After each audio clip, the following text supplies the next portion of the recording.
तो अभी recently Donald Trump ने नरेंद्र मोदी के साथ दोबारा एक कनेक्शन इस्टेब्लिश किया है। हाँ, उनकी 40 मिनट्स की जो कॉल है कल, उसके काफ़ी कयास लगाए जा रहे हैं कि वैसे क्या बात करी उन्होंने। अभी रिसेंट इवेंट्स देखें तो फर्स्ट राउंड ऑफ नेगोशिएशंस जो है वो फेल हो चुके हैं और अभी यूएस इज सेइंग कि सेकंड राउंड ऑफ टॉक्स भी होगी ईरान के साथ। दैट्स अ गुड न्यूज़, लेकिन फिर भी एक अनप्रेडिक्टेबिलिटी का pattern all over the middle east is there. तो पहले तो डोनाल्ड ट्रंप ने पाकिस्तान के रोल को बहुत एग्जैजरेट किया, फिर से इंडिया को ट्रिगर करने की कोशिश की बोल के कि उन्होंने ऑपरेशन सिंदूर को रुकवाया था और क्रेडिट हॉक करने की कोशिश करी। इससे पहले ही अपने जो टैरिफ टैंट्रम्स हैं उसकी वजह से उन्होंने इंडिया के साथ जो अपना रिलेशनशिप काफ़ी हद तक अंडरमाइन किया था। तो उसके बाद कई लोग सोच रहे हैं कि नहीं, एक नॉर्मल सी इस्टेब्लिश कर रहे हैं वो इंडिया से बात करके दोबारा, है ना, गुड रिलेशनशिप्स और एक नॉर्मल बायलैटरल कम्युनिकेशन है। नहीं, तो ऐसा तो नहीं है कि डोनाल्ड ट्रंप को फील हो रहा है कि इंडिया के पास भी एक इम्प्लिसिट लेवरेज है। इंडिया ने अपने इंटरेस्ट को बहुत अच्छे से सेफगार्ड किया है, सेफ प्ले किया है, बहुत डिप्लोमेटिकली और बहुत एस्ट्यूट तरीके से हैंडल किया सिचुएशन।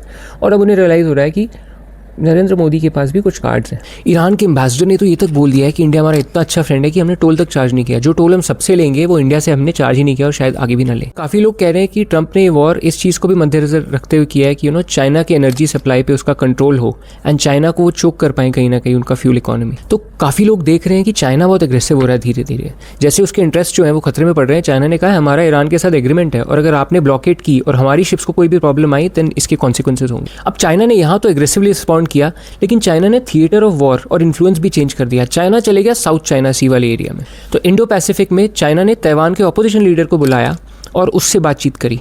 अब ताइवान की अपनी जो रूलिंग पार्टी है उसने भी क्रिटिसाइज़ किया है कि लीडर ऑफ अपोजिशन कैसे जाके चाइना से मिल सकता है, जबकि चाइना जो है ताइवान को लेना चाहता है, यूनाइट करना चाहता है। ताइवान की अपोजिशन पार्टी ने ताइवान के डिफेंस बजट को बढ़ाने से भी रोक दिया है। इससे क्या होगा, ताइवान की जो मिलिट्री कैपेबिलिटी है वो कम हो जाएगी। तो अपोजिशन लीडर से उनके एंगेज करके और ताइवान की मिलिट्री कैपेबिलिटी को भी कम करके चाइना जो है एक मल्टी प्रोंग्ड अप्रोच ले रहा है कि हर तरीके से कॉर्नर कर रहा है और ताइवान को लेने की सोच रहा है। अब ताइवान इंपॉर्टेंट क्यों है? ताइवान से जो है सेमीकंडक्टर्स, जो 90% वर्ल्ड की सप्लाई है वो ताइवान से आती है। हर मेजर टेक्नोलॉजी में उसका यूज़ होता है। अगर चाइना का इन्फ्लुएंस ताइवान पे बढ़ा और यूनाइट कर लिया ताइवान को चाइना ने, मिलिट्री भी, ऐसे डिप्लोमेटिक एफर्ट से भी, तो ये यूएस के इंटरेस्ट के लिए बहुत बड़ा खतरा है। तो अब क्वेश्चन ये है कि वो इंडिया जिसकी आप इंसल्ट करते हो बोल के कि ऑपरेशन सिंदूर मैंने रुकवाया, कभी कहते हो इंडिया हम पे टैरिफ लगाता है, इंडिया इज़ यूजिंग अस। अब उसी इंडिया की ज़रूरत पड़ रही है आपको इंडो पैसिफिक में भी, और शायद अब ईरान में भी रियलाइज़ हो रहा है कि इंडिया का रोल जो है वो काफ़ी बड़ा होने वाला है।